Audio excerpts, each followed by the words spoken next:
Halo, bertemu lagi. Nah, pada segmen kali ini saya akan mencoba menjelaskan cara membuat geometri pada yang bisa digunakan untuk simulasi dengan font designer gitu. Jadi, untuk geometri saya menggunakan SketchUp, dan SketchUp-nya kita bisa pakai versi yang mana saja. Kalau saya lebih prefer pakai yang versi lama 2016 atau versi 8 karena dia bisa digunakan dengan gratis gitu. Jadi kita tidak terlalu rumit. Jadi saya pakai yang versi 2016 yang versi lama. Dan ada beberapa hal yang perlu diperhatikan pada saat kita ingin membuat geometri gitu. Yang pertama, pastikan bahwa satuan yang digunakan adalah meter. Jadi itu adalah sesuatu yang penting, bahwa satuan yang digunakan adalah meter. Lalu yang kedua, biasanya kalau kita membuat SketchUp ada orangnya dulu tuh di depan. Nah, orang itu harus dihapus gitu karena dia akan mengganggu simulasi kita.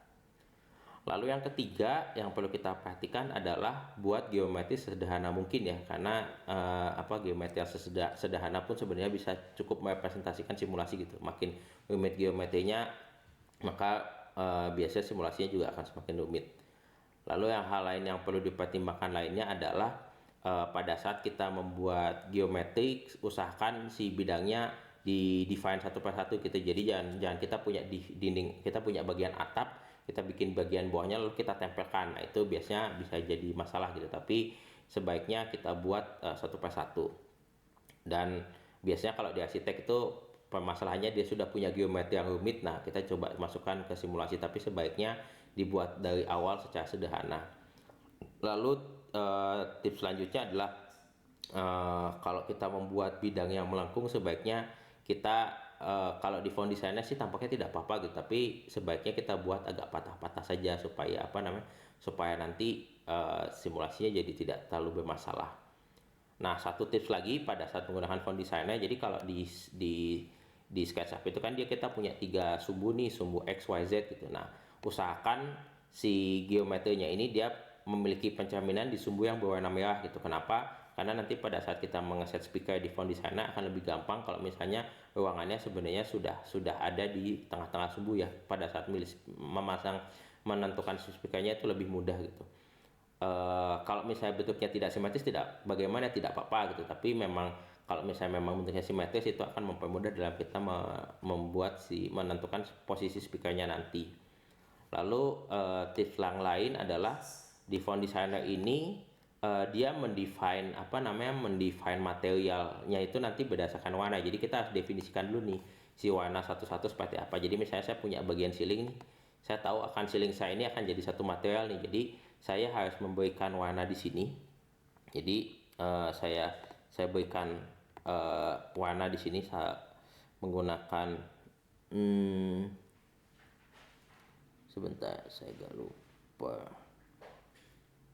entity info gitu. Kita bisa berikan misalnya untuk bagian ceiling kita berikan warna merah. Dan untuk di simulasi di font designer ini kita harus memastikan bahwa bidangnya itu menghadap ke belakang, ke dalam ruangan ya, bidangnya menghadap ke dalam ruangan gitu. Jadi pada saat kita beri warna, seharusnya warnanya akan munculnya di bagian dalam ruangan. Kalau misalnya di bagian luar, itu berarti terbalik, nanti harus kita balik.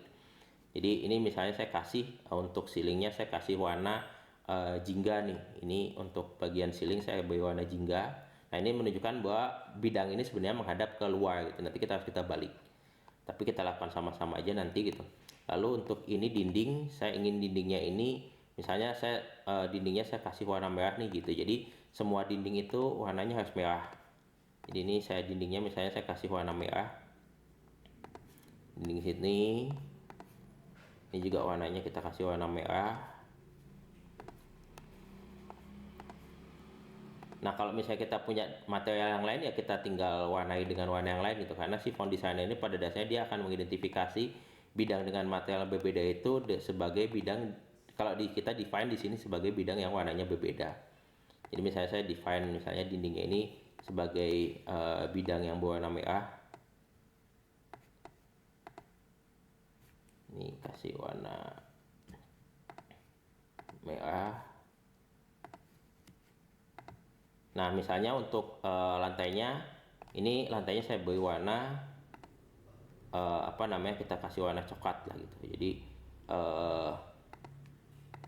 nah, di sini berarti kita punya pada dasarnya, berarti pada geometri ini kita punya tiga material ya, material ceiling, material dinding sama material lantai. Nah, kalau bidangnya punya material yang lain, kita tinggal tentukan warnanya seperti apa. Cuma kalau lihat di sini ini bidangnya semua terbalik nih, jadi kita harus balik. Jadi kita balik dulu, kita reverse face-nya seperti apa. Nah, ini berarti semua bidangnya sudah menghadap ke belakang, jadi secara geometri ini sudah siap nih. Lalu kemudian kita ekspor dalam bentuk 3D model. Nah, nanti kalau sudah diekspor, misalnya saya taruh di desktop sajalah gitu. Ini misalnya saya punya bentuk namanya masjid gitu, saya tuliskan apa namanya, masjid. Nah, perlu dipahami bahwa si font designer itu dapat mengenali file dengan format tertentu ya gitu. Salah satunya di sini adalah DAE gitu. Jadi ini yang kita gunakan, kita ekspor dalam bentuk DAE. Nah, sudah, nanti setelah itu kita buka si font designer-nya, terus kita import ke si font designer. Jadi untuk pembuatan geometri itu dulu, nanti kita bertemu segmen selanjutnya. Terima kasih.